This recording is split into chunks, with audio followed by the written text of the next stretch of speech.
rainha da casa, né? Bom dia a todos. Nossa, meu coração já começou assim. Primeiro que eu sou extremamente fã da Adele. Segundo que eu acho que essa música é muito profunda. E foi você, né, Mar? Eu até achei, falei, foi você, Mauro, mas não, foi a Mar, né? E realmente faz com que a gente sinta o nosso coração a milhões e milhões, não só de years to go, mas faz esse contato com esse desejo de estarmos juntos, ser cada vez mais forte, né? Então essas músicas nos remetem a isso.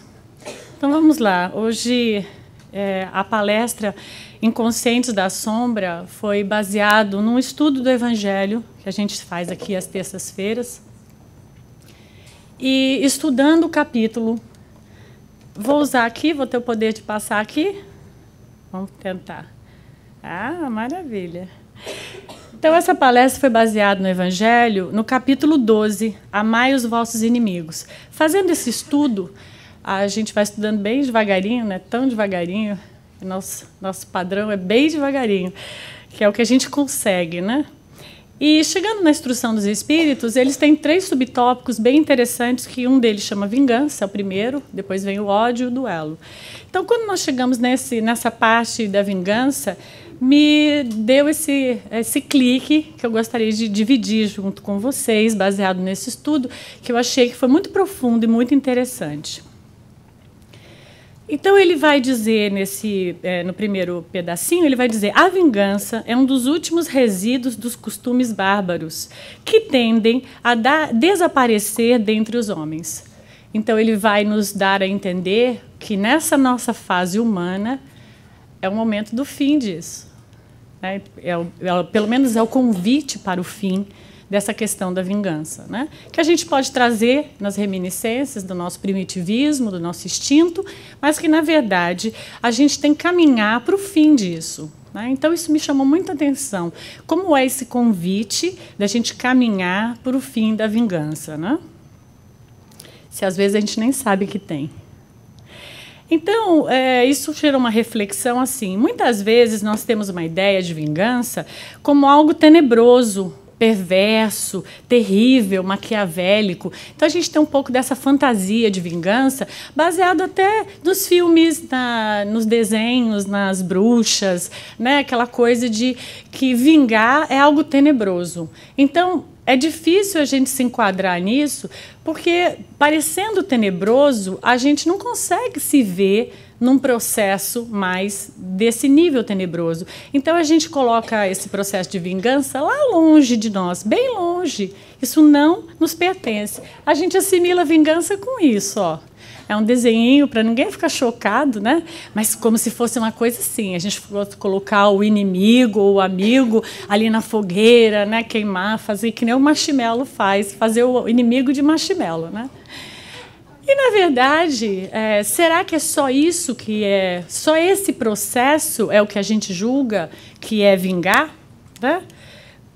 Ou, sendo assim, pela dificuldade de nos vermos colocando ninguém no palitinho com o marshmallow, a gente, não nos vemos sendo vingativos. Será que a gente percebe? Porque se eu assimilar que vingança é algo tenebroso, maquiavélico, poxa, eu não me sinto fazendo isso, não me sinto planejando algo para prejudicar alguém.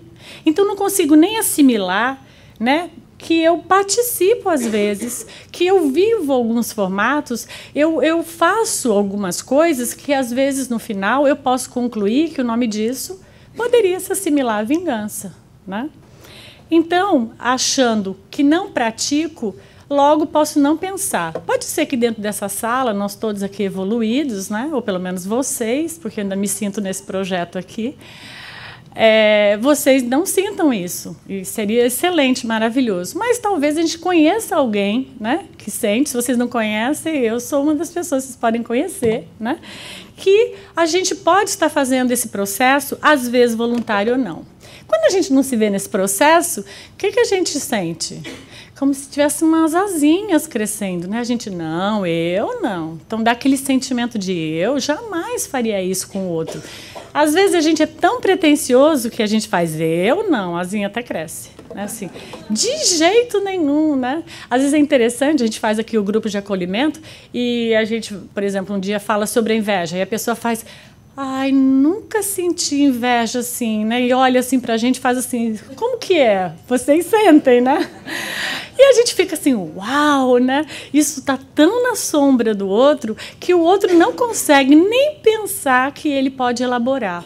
Então, muitas vezes, a gente fica tão pretensioso que a gente fica assim, a asa já cresce, que já toma todo o braço, né? E a gente já se acha.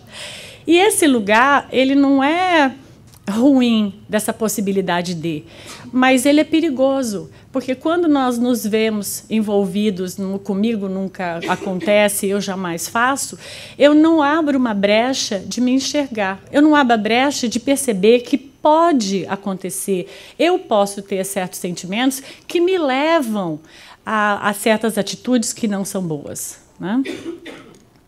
Mas é um pouco assustador a gente pensar nisso, né? E o Evangelho vai continuar. A vingança é um sentimento tanto mais funesto quanto a falsidade. E aí, se a gente for pensar nisso, o que muitas vezes o processo que a gente vive acaba acontecendo? A gente mascara, a gente vai mascarando essas atitudes que a gente toma, vamos chamar de instintivamente, porque muitas vezes nós nem pensamos nela, então a gente atua por instinto, que a gente vai tomando em nome de quê? A gente atribui certas atitudes que a gente faz em nome da gente se defender. Eu só respondi assim porque o outro me fez tal coisa. Eu só atuei dessa forma porque o outro me provocou, me tirou do sério. Né? Eu só dei essa cutucada porque era brincadeira. A gente vai criando uma certa fantasia de que a gente não faz isso.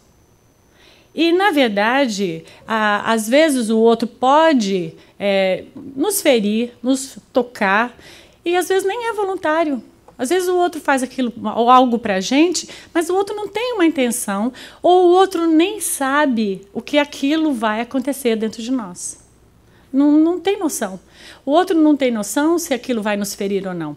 Às vezes, o outro está sendo descuidadoso, o outro não está tendo o cuidado, porque a gente sabe que certas brincadeiras, mesmo a gente não conhecendo a profundidade do outro, as razões, a vida, a experiência que o outro vive, tem certas brincadeiras que podem, ou brincadeiras, ou xistes, ou tiração de sarro, a gente chama, né? Tirar um sarro, aquela coisa. Então, a gente não tem noção do quanto aquilo pode ser marcante para aquela alma.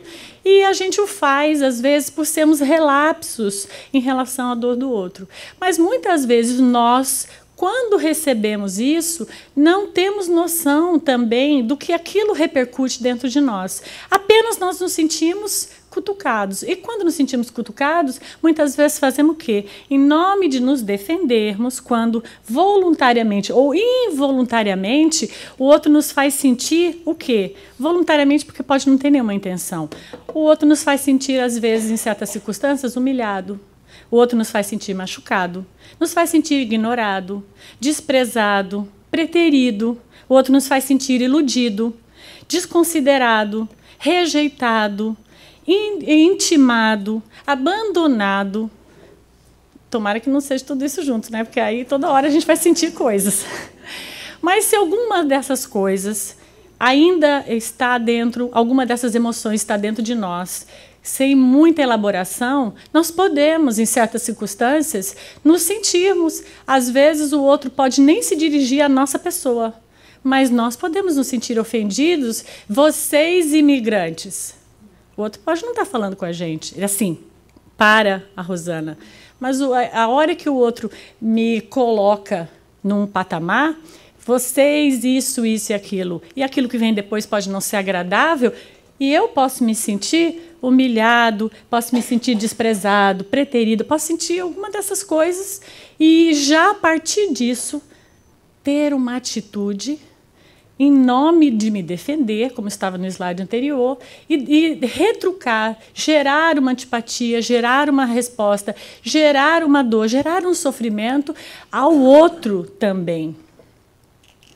Bom, na verdade, quando o outro faz isso com a gente, voluntária ou involuntariamente, o que na verdade está acontecendo? Nós reagimos porque o outro tocou em quê?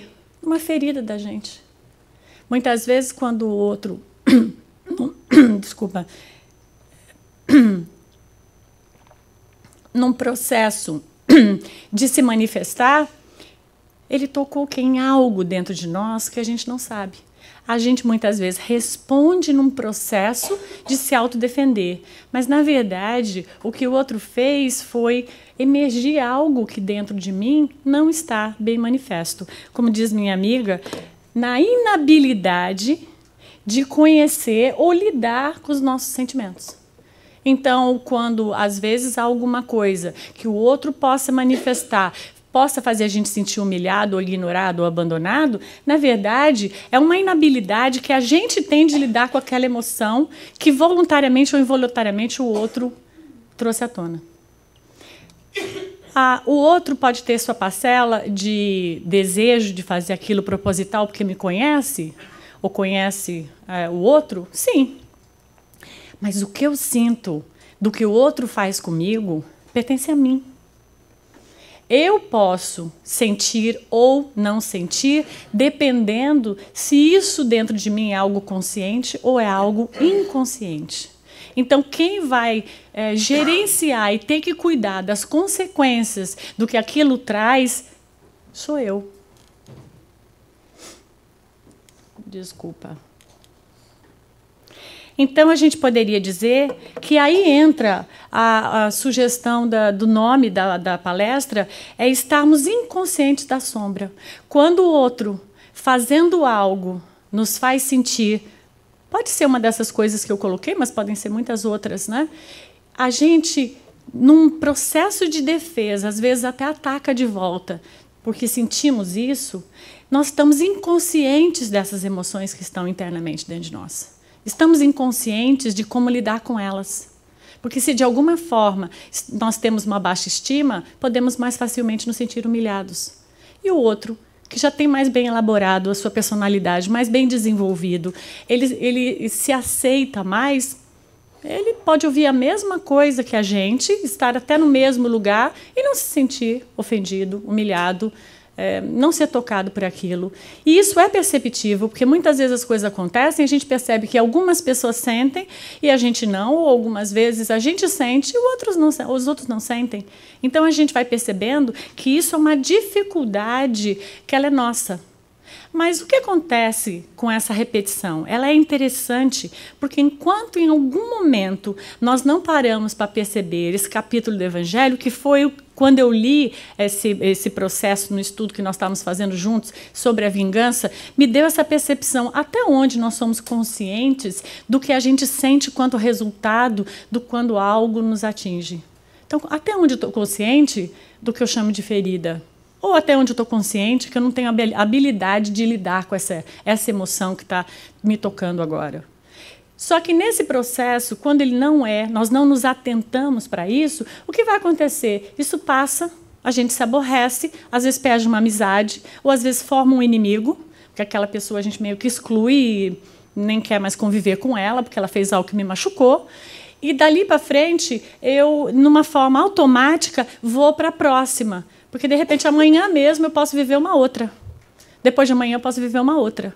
E a gente vai percebendo que, enquanto a gente não assume que tudo pertence à nossa pessoa, nós vamos só vivenciando situações que vão trazendo à tona nossas feridas, mas ainda não sabemos o que fazer com elas. Então, nós vamos usando o quê? A vingança por não sabermos lidar com o que dói em nós. Então, o imediato o outro bateu, levou. A gente fala até isso, né? Não sei se vocês falam, mas isso é o ditado, né? Bateu, levou. Então, o outro disse algo que não foi agradável, me cutucou, eu vou cutucar ele de volta. Se eu não cutuco na hora, eu vou tentar descobrir o que ele não gosta, e como é que ele se sente, onde está a fragilidade dele, eu vou lá amanhã ou depois e posso cutucar, porque tenho o quê? Eu tenho essa impressão, né, que ferindo o outro, que é uma grande ilusão, por isso que eu botei essa fotinho de ilusão, né, que a gente vê na internet, fica tão perturbado com essa fotinho, né, que a gente fica perturbado mesmo quando faz isso com o outro. A gente fica tão perturbado que a gente acha que ferir o outro vai fazer a gente sentir melhor. Então, peraí, não, se eu responder à altura, eu volto para casa, agora eu falei. né? Então, eu estou melhor. Sim, mas a minha ferida continua lá. O que eu senti, a minha inabilidade de lidar com aquele processo de abandono não mudou. Mas eu apenas apresentei a ideia de que retrucar para o outro vai me fazer melhor, porque eu também humilhei ele, eu também fiz ele se sentir de alguma forma ruim. E isso a gente poderia até chamar de infantil, mas seria imaturo chamar de infantil. E isso é porque a gente não está atento. Quando a gente está atento, a gente vai começar a perceber que aquilo que o outro traz é para nós uma possibilidade da gente aprender a lidar com o que é nosso. Então, o que o outro traz é um convite, né? E a gente vai fazendo isso por não termos consciência que tudo que sentimos pertence a nós. E só pode ser resolvido por nós. Então, quando o outro nos ofende, a gente tem ou nos ofende, ou às vezes não é voluntário, quando o outro faz algo que a gente se sente ofendido, isso pertence a nós. A gente acha que pertence ao outro. O outro é grosseiro, o outro foi indelicado, o outro foi falso, o outro foi desagradável, o outro não sabe conviver. E a gente atribui que ele nos fez sentir isso. Não. Ele não nos fez sentir isso. Nós sentimos isso e ele só ligou assim, o PowerPoint apresentou a foto que quando eu estava assistindo a música aqui, ouvindo a música, não era nem tanto visual, mas enquanto a gente está ouvindo aquilo ali, a gente entra naquela onda. O outro só fez a gente ligar e ver o próprio retrato. Isso não exime do outro estar sendo indelicado, grosseiro, desagradável, pouco amigo, falso, qualquer coisa que a gente queira atribuir. Mas o problema não é o outro que ele pensa, o que ele faz, pertence a ele. Ele vai ter que entender e processar, porque ele precisa se relacionar dessa forma. Né? Porque, na verdade, a gente sabe o sofrimento que é nós afastarmos aqueles que estão próximos. Gera sofrimento com o passar do tempo. Mas, na verdade, o que a gente tem que perceber é ver isso como um presente. É um presente da vida, porque, lembra?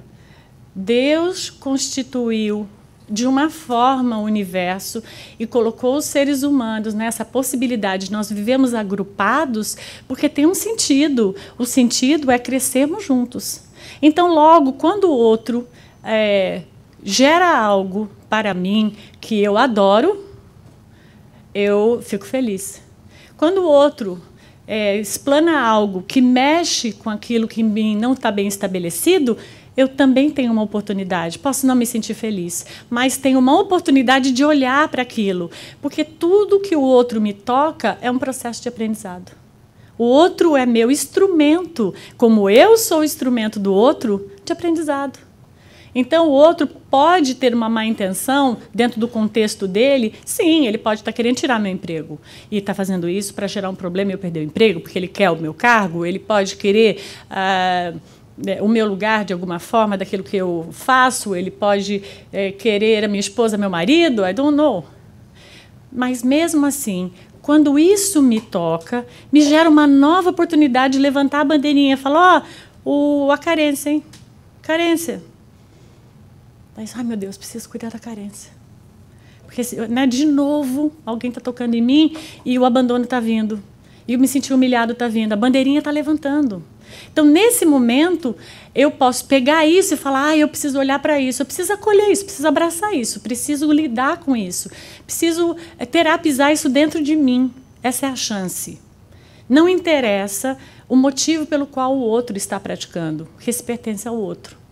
Aí, eu começo a entender que isso pertence a mim. E aí eu consigo entender que eu vou ter que resolver isso. Sozinho? Não. A gente tem o evangelho, a gente tem a família, a gente tem os amigos, a gente tem todos que estão à nossa volta, que vão ser instrumentos também de nos ajudar a resolver isso. Né? Não sei como fazer, como eu saio desse, vamos chamar de buraco. Não sei se vocês já sentiram isso, mas para mim, quando eu sinto, parece um buraco. Que buraco é esse? Como é que eu saio desse buraco? Então, sair desse buraco tem que passar por essas transições. Primeiro, eu reconhecer que eu tenho buraco. Segundo, eu entender que ele é meu. Ele me pertence. Não é o outro que me tirou do sério, me fez fazer isso, né? Porque às vezes a gente usa essa frase é até bem típica, né? O outro me tirou do sério, eu não sou agressivo, sou tão calmo, olha para mim, calmo, tranquilo. Mas o outro, né, pisou no meu calo, a gente fala. E aí eu virei um bicho, fui lá e engoli ele, de alguma forma, né? Ou porque eu matei ele literalmente, isso não acontece todos os dias, está no news, né? Ou porque eu arrumei um jeito de ferir ele de alguma forma, né? Então, na verdade, ninguém nos excita a algo. O outro faz emergir o que é nosso. Não é o outro que provoca que aquilo venha de fora para dentro, né? Não é o outro que tem a agressividade que vai me dar a dele. Pode ser que ele tenha, mas é a minha que vai emergir. É a minha que vai vir à tona, né? Então, quando eu vou entendendo esse processo, mesmo que o outro tenha planejado nos ferir ou não, ainda assim, a decisão de nos sentirmos feridos nesse processo, ela é nossa. Então, nós escolhemos isso. Mas, Rosana, a gente não escolhe isso é muito doido, né? Sim, mas escolhemos no processo inconsciente. Porque isso nos pertence, mas nós ainda não contextualizamos que isso faz parte. Né? Lembra quando a gente vai estudar o que é que o espírito, né, quando a gente desencarna, a matéria fica. O que nós levamos? O perispírito leva, né, o espírito leva, o corpo espiritual, todas as memórias daquilo que a gente viveu, das experiências. A gente leva o que é material? Não, o que é material fica. Por isso que a gente tem que estudar e fazer o desapego. O que a gente leva? As emoções. Nós levamos o que nós conseguimos estabelecer como relações, levamos os afetos, levamos os inimigos. Porque se a gente fizer, leva. Né? Leva no coração. Nós nos linkamos. Né? Eu estava ouvindo uma palestra essa semana de Décio Andoli, e ele estava falando o melhor vínculo que podemos ter com alguém, o que garante que não desata mesmo, um deles é a raiva. Porque o amor é um vínculo que nos eterniza, mas a raiva também nos coliga. Porque quando a gente tem raiva, a gente pensa mais na pessoa do que quando a gente gosta. E quando a gente gosta, tem aquela lembrança gostosa, né? Daí dá aquela lembrança, aí passa. A gente tem tantas atividades que não dá tempo de pensar na pessoa que a gente ama todo momento. A não ser que ela é um baby, que a gente cuida, precisa estar ali alimentando, né? Aquele processo inicial. Mas depois, assim, Mas quando a gente não gosta, a gente pensa toda hora. Vai no Facebook. O que ele está fazendo? O que ele está postando? Está muito feliz. Olha, está passeando, não acredito. Nunca me levou para Orlando, agora vai. Vai com a outra. A gente está ali. O que a gente é nesse momento? Qual o nome disso para quem estuda aqui no Círculo de Estudos? Obsessor. Você está ali obsediando o outro, né? No bom sentido? Não é bom, não tem obsessão no bom sentido, né? Nós estamos ali vigiando para garantir que o outro não fique feliz. Porque eu mereço ser feliz, né? Mas o outro, muitas vezes, não me sinto bem de fazê-lo. Então, a proposta que eu achei interessante desse capítulo é a gente começar a pegar o que é nosso e não ficar mais preocupado com o que é do outro. Né, assim, pegar o que me pertence, o que eu posso aclarar com tudo isso que está acontecendo à minha volta, que a gente sabe que não é por acaso. Nada é por acaso. Deus coloca as pessoas certas na nossa vida. Então, quem de alguma forma nos cutuca, faz parte, para nos acordar. E quando a cutucada é muito grande, é porque precisa cair da cadeira, porque está dormindo muito, né? Então, muitas vezes, o que a gente passa que é pior? Muitas vezes, nós não ferimos inimigo, nós ferimos um amigo. Porque se for pensar aqui nessa sala, vocês acham que vocês têm mais amigos ou mais inimigos? Essa não é uma pergunta original, porque outras pessoas já fizeram. Mas se vocês pensarem, eu espero que não seja não, né? Não sei. Mas vocês acham que vocês têm mais amigos ou mais inimigos? Os amigos. Então, quando a gente fere quem? Quem está lá dentro de casa. O infeliz, coitado, que te atura todo dia. É ele, às vezes, que você fere. O cara que mais te atura é a pessoa que você fere. É você, coitado. Sorry. Ela não vai fazer mais isso a partir de hoje. Mas, na verdade, quem a gente fere é aquele que nos ama, que está pertinho da gente. Você não vai mandar uma mensagem de fogo lá, né, para não sei quem. A gente fere esses que estão aqui, que estão ao nosso lado, as pessoas que são nossos coworkers, que trabalham, que a gente fica lá 10 horas junto com aquela pessoa o dia inteiro. São as pessoas que muitas vezes nós estamos ferindo. Então, não é o... Eu acho interessante isso, porque quando eu estudei esse capítulo, muito ignorante do Evangelho, eu fui ver no livro, Haroldo Dutra escreveu o Novo Testamento, ele reescreveu, e ele coloca, né, várias traduções, porque ele estudou o hebraico, o aramaico, várias traduções de palavras que foram feitas erroneamente, numa interpretação errada no passado. Então, ele traz que dentro desse livro, é bem interessante, não sei se a gente talvez ainda tenha aqui alguns, que diz o seguinte, que o amai a vossos inimigos não é esse contexto que a gente aprendeu. Inimigo é aquela pessoa que a gente odeia. Inimigo, a tradução exata de inimigo é diferença. Quando eu li isso, meu Deus, você não tem noção como mudou dentro de mim. Porque eu pensei, peraí, não, eu tenho que amar a diferença. Porque quando você pensa amar o inimigo, se você está tendo uma desavença com alguém, não parece tão difícil. Você fala, como amar o inimigo? Mas eu nem gosto dele. Como é que eu vou querer bem a ele? É uma coisa tão distante, né? Mas quando ele diz, amai as vossas diferenças, porque às vezes o inimigo nada mais é do que uma diferença. Então aí fica mais fácil, fica mais perto, você fala, peraí, então eu tenho que entender que não existe só Rosana. Existem outras pessoas, outras personalidades, outra forma de viver, outra forma de pensar, outra forma de sentir, que não é a minha. Então é amar essa diferença. Porque a hora que eu consigo entender essa diferença, eu consigo aceitar o outro, da forma como o outro é. Então, isso para mim, esse capítulo foi muito profundo, porque foi um convite a rever isso, né? Que talvez para outros que já estudaram, já está vendo isso há muito tempo, né? Mas para mim foi muito legal quando eu vivi isso. Então eu comecei a pensar nisso, como é isso? Eu quero ferir essas pessoas que eu amo, meus amigos, quando eu vivo essas circunstâncias, fazendo o quê? Às vezes expondo o erro do amigo, às vezes questionando sua capacidade, né, para a gente se sentir melhor, questiona a capacidade do outro.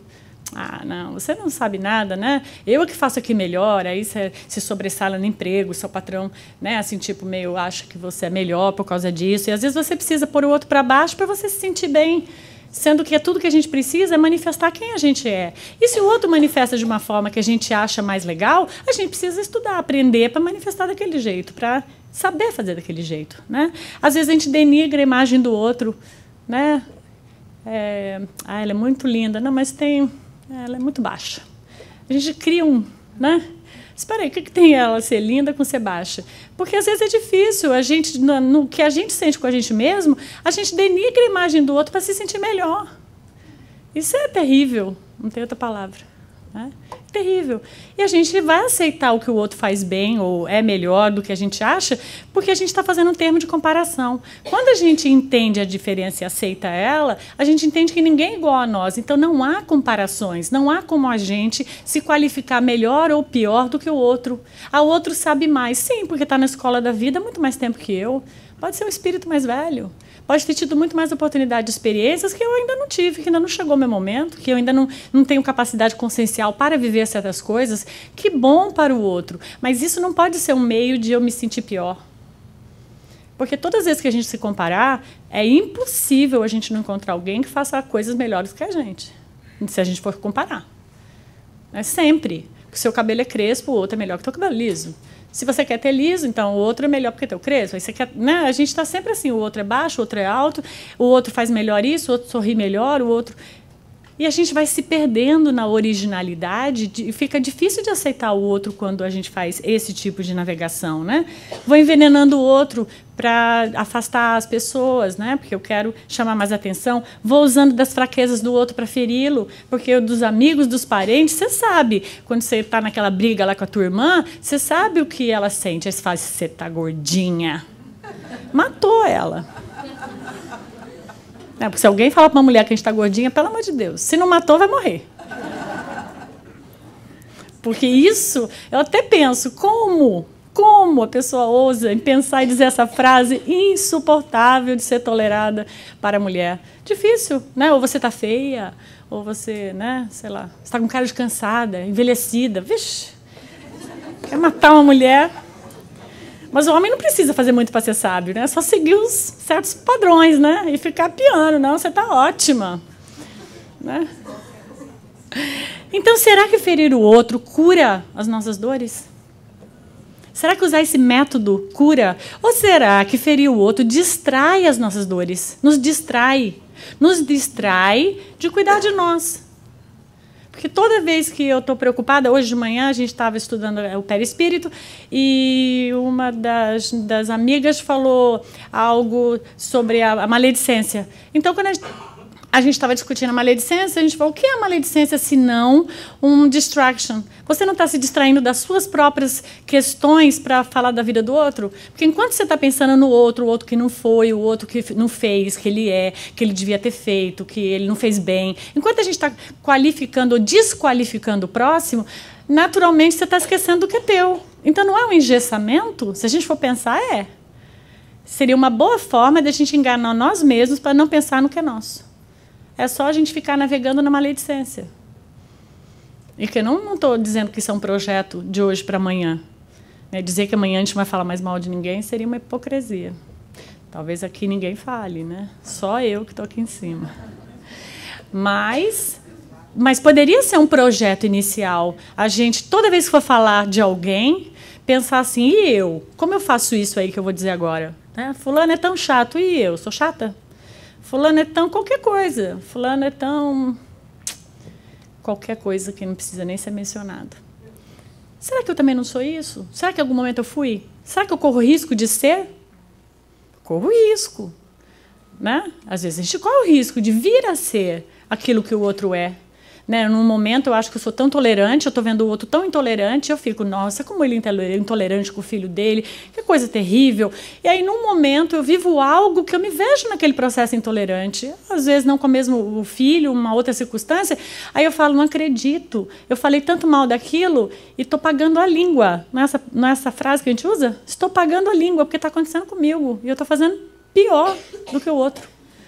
Então, é interessante que a gente comece a analisar isso, o quanto nós saímos do foco quando a gente busca curar nossas dores ferindo o outro. Então, não, ferir o outro não cura as nossas dores. Ferir o outro não faz com que a gente se sinta melhor. Pode até haver ilusão que naquele minuto a gente se sente revidado, mas não. Isso não faz com que a gente resolva o que é nosso. Não faz ao longo do prazo. A nossa consciência, quando ela já existe, de alguma forma já está um pouco desenvolvida, como para nós que somos espíritas, conhecemos a reencarnação, conhecemos a imortalidade da alma, conhecemos o Evangelho. Não, ao longo do tempo a gente vai se sentir mal. Caramba, por que eu fiz isso? Não foi uma melhor. Poderia ter sido melhor. Não precisava ter usado aquela palavra, aquela frase. Não precisava ter jogado baixo e usado algo que eu conheço da pessoa. Não preciso disso para me sentir melhor ou para cuidar do que é meu. E a consciência vai trazer isso para a gente. Mas se a gente não se perceber, a gente esquece rápido, né? A gente tem um short memory com defeito. A gente esquece rápido e repete. Então eu diria que esse capítulo ele nos alinha um foco da gente começar a pensar sobre a necessidade de usar esses instrumentos e nos aclarar a importância da gente poder ter uma vida mais consciente. Então, não podemos aproveitar a oportunidade, mas podemos aproveitar a oportunidade que o outro nos traz a uma reflexão sobre o que a gente está sentindo. Eu não vou dizer que não é doloroso. Eu acho que é doloroso. É difícil você aceitar certas coisas. O outro faz aquilo e você fala, olha o tamanho do meu abandono. O outro esqueceu de ligar no meu aniversário e eu estou me sentindo o último. Como fulano esqueceu? E ele lembrou do outro, e ele ligou para o outro, e eu sei que ele foi no outro. Como? E aí a gente vai se dar conta, às vezes a gente pensa assim, ele não é um bom amigo porque ele não me ligou, ele não me ama como eu esperava, mas às vezes tudo que a gente tem que se dar conta é o tamanho do abandono que a gente sente. O tamanho do abandono. Né? Porque lembrar de uma data por um espírito imortal é uma brincadeira. Se a gente for pensar, é uma brincadeira. Né? E quem é o homem aqui que já não fez isso, que cai? Fale agora ou cale-se para sempre. Mulher ainda esquece menos. Mas para o homem, né? Quando eu casei, meu marido falava assim, eu falava, e aí, né? E vamos dar presente um para o outro? Ele disse, eu sou desapegado, não vejo importância nisso.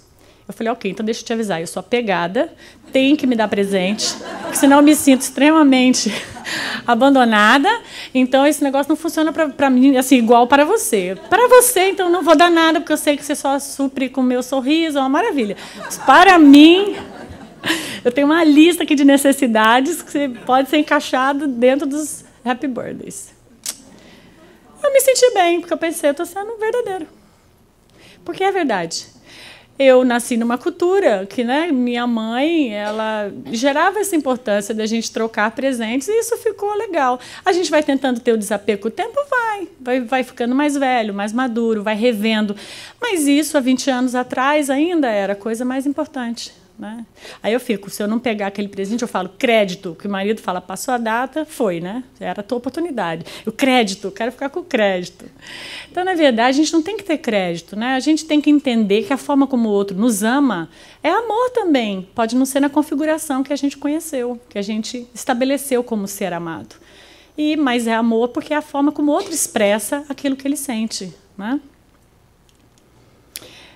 Então, na verdade, a gente voltaria para o como, né? Como a gente vai conseguir, né, assim, não mais usar esse artifício de nos vingarmos ou retrucarmos para o outro quando algo dentro de nós apita como uma inabilidade da gente lidar com aquilo. Como a gente faria isso, né? Então, claro, sem nenhuma receita de bolo, porque eu nem a tenho, se eu também tivesse certeza eu aplicaria e já estaria tudo funcionando, mas eu diria que um direcionador que o Evangelho vai trazer para a gente do como, que essa aplicabilidade que eu venho buscando ver se funciona, para mim é buscar a gente se autoconhecer.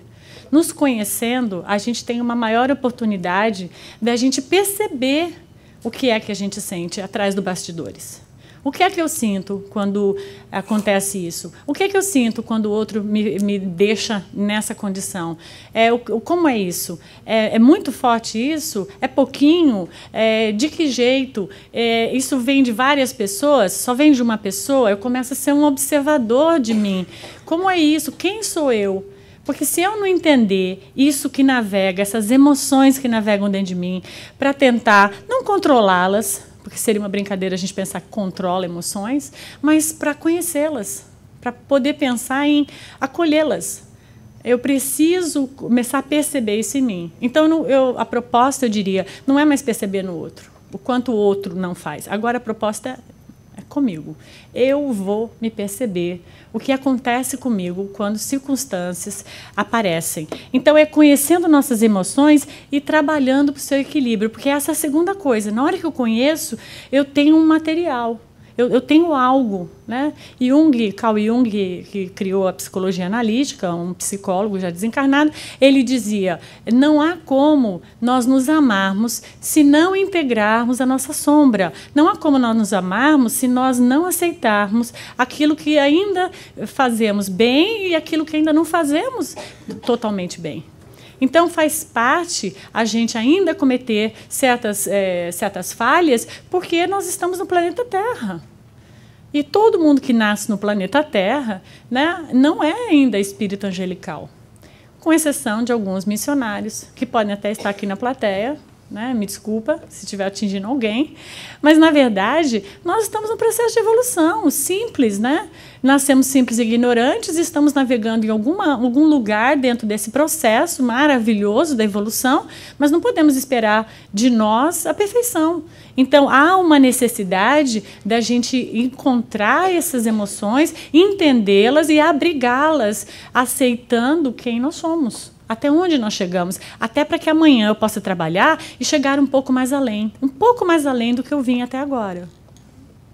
Compreendendo outra coisa tão importante, que é a transitoriedade das experiências, porque o Espiritismo vai nos oferecer o conhecimento que nós somos um espírito imortal. No Espiritismo não é a única forma da gente conhecer isso. Claro, existem várias outras religiões que também promovem isso, mas o Espiritismo nos oferece esse conhecimento da imortalidade da alma. Então, a hora que a gente entende que somos espíritos imortais, nós entendemos a transitoriedade das experiências que a gente vive. Porque, por exemplo, estarmos essa figura, essa personalidade que todos nós aqui dentro estamos, ela é transitória. Por quê? Porque a gente vai desencarnar.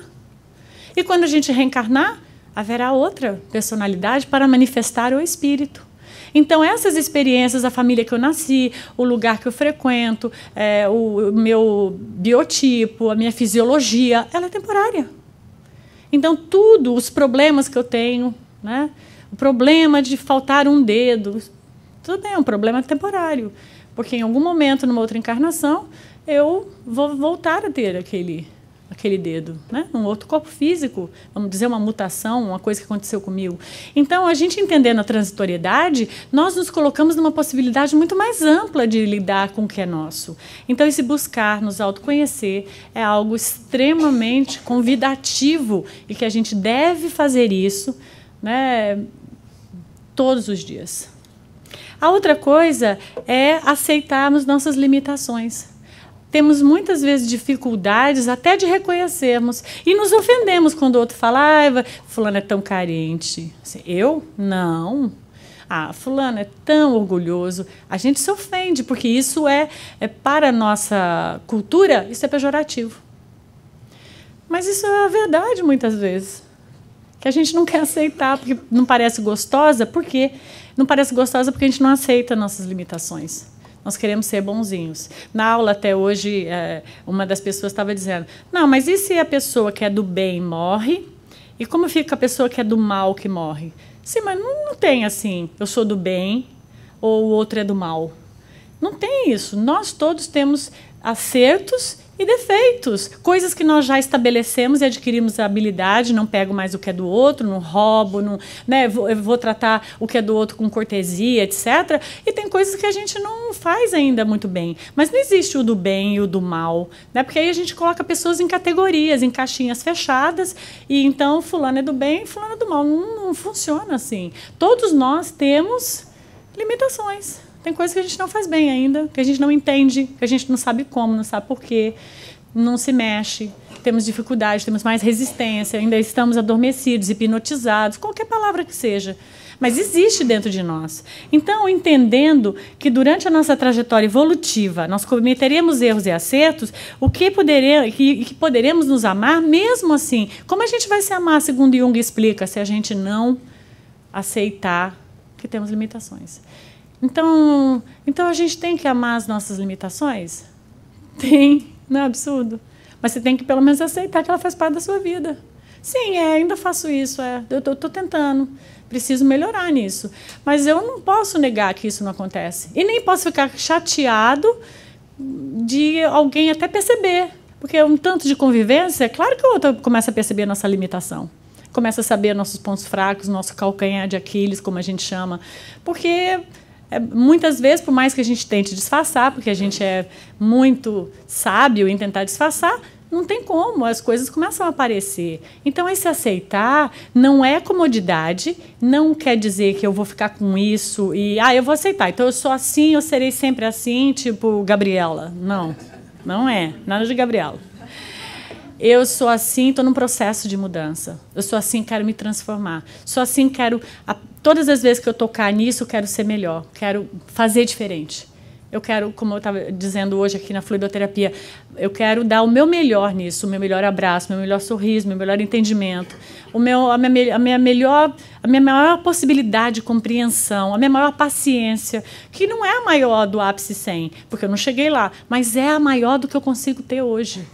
E muitas vezes esse nosso melhor não é a atuação que vem à tona. Então, a gente fica com dificuldade de aceitar essa limitação e logo a gente fica chateado, fica mais vulnerável a chateações. E a outra coisa seria acolhendo nossos sentimentos. Acolhendo que ao invés de atacarmos o próximo, que às vezes nos é tão querido, como a gente mencionou, que a gente acaba ferindo o próximo mais próximo, quando nós nos sentimos inseguros, abandonados, busquemos focar no crescimento. Legal, isso veio à tona. E agora, o que eu vou fazer com isso? Não sei, vou buscar homeopatia, vou na acupuntura, vou orar, vou tomar passe, vou fazer terapia, vou conversar com meu amigo, vou meditar, vou pedir aos espíritos. Ache o seu meio, que todos estão certos. Ache a sua forma de lidar com aquilo que você ainda não sabe lidar. Mas precisamos já, nesse convite do Evangelho, dar o passo. Senão nós seremos quem? Os eternos reclamadores. Vocês conhecem alguém assim? Reclama, né? Nunca nada tá bom. A pessoa está sempre reclamando como se tudo fosse do outro, né? Sempre é o outro, é o trânsito, é o sol. Até com Deus, né? Porque Deus, porque está tão sol. Sim, mas você mora na Flórida, minha querida. Eu até imagino que ele fala isso pra gente. Querida, você mora na Flórida. Se você quer neve, vai para Alasca. Aí Deus está tão frio. Sim, minha filha, você mora na Alasca, vem para a Flórida. E a gente fica nessa, né, dicotomia, nesse sofrimento. Então, muitas vezes, a gente reclama de tudo, né? Se chove, né? Qualquer coisa a gente reclama. Né? Então, eu acho que a gente colocar um deal assim, com a gente, tipo assim, eu vou vigiar as minhas reclamações. Ou pelo menos vou anotar elas. Se eu não conseguir deixar de fazer, pelo menos eu anoto. No Note, gente, no Note, no iPhone, porque não tem fim, né? Porque se for papel, você vai ficar fazendo um cadernão lá. Então, eu vou anotar de hoje em diante e vou agir diferente, não vou mais reclamar. O que eu posso fazer para isso aqui ser melhor? Ah, não foi bom? Ok, então eu vou ser proativo na minha vida e vou sair desse lugar que faz com que eu não acolha meus sentimentos. Nesse lugar, não acolho. Né? E aí fica difícil.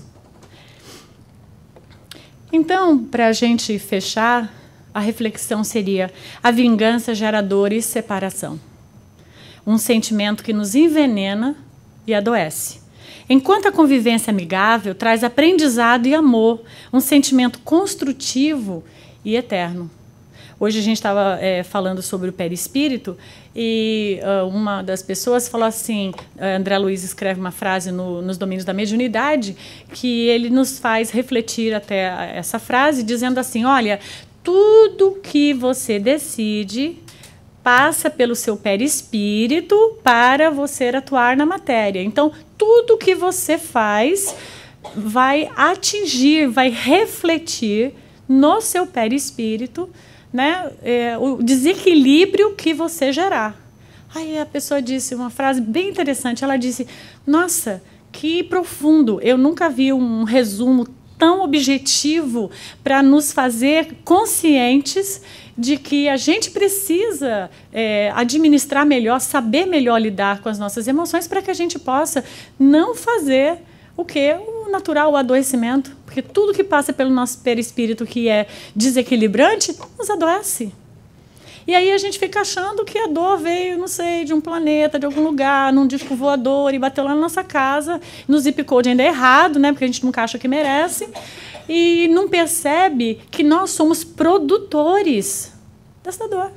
Nós produzimos a dor. Então, hoje, qual é o convite que eu sinto que o Evangelho faz nesse capítulo? Vamos produzir esse cuidado, vamos produzir esse amor, ao invés de nos mantermos produzindo esta dor. Então, muita paz. Eu espero que esse seja o domingo melhor da vida de vocês.